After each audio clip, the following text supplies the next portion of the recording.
trust. So at some point, this government does have to have a proper plan for showing how, over the long term, this is affordable. OK, Robert, thank you. We'll see if your programme a bit later on. Thank you for that. Now that 3 unrelated medical treatments meant to help women and improve people's lives have ended up ruining thousands of them is awful enough. But a review into the use of an epilepsy drug, a home pregnancy test and surgical mesh says that suffering has been made even worse by complaints being ignored for years. The head of the review said the stories she'd heard from patients were so harrowing that she would take them to her grave. The government did the only thing it could do now and apologised. Exposed mesh may cause pain or discomfort to the patients during intercourse and death. Death. These are the side effects of pelvic mesh Leanne didn't see. Had she known the so-called quick fix for a prolapsed uterus would leave her in chronic daily pain, she would not have had it fitted. I could tell that something wasn't right.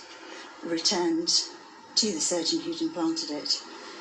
It couldn't possibly be to do with the mesh, and yet I could feel the mesh tape across me and it felt as if it was too tight. It's hard to drive a car, to climb stairs, to walk. You just feel that cutting pain all the time.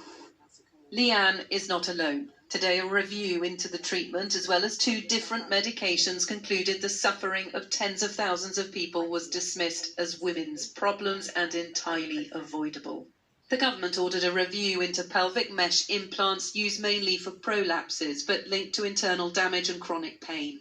Primodos, a hormone pregnancy test used until the late 70s and linked to birth defects and miscarriages, and sodium valproate, an epilepsy drug which can cause abnormalities in babies and autism. Some of those stories I will certainly take to my grave. Their experiences were harrowing. If this government and the healthcare system ignores our review, they will and should not be forgiven. The report made a number of recommendations, including appointing a safety commissioner and payments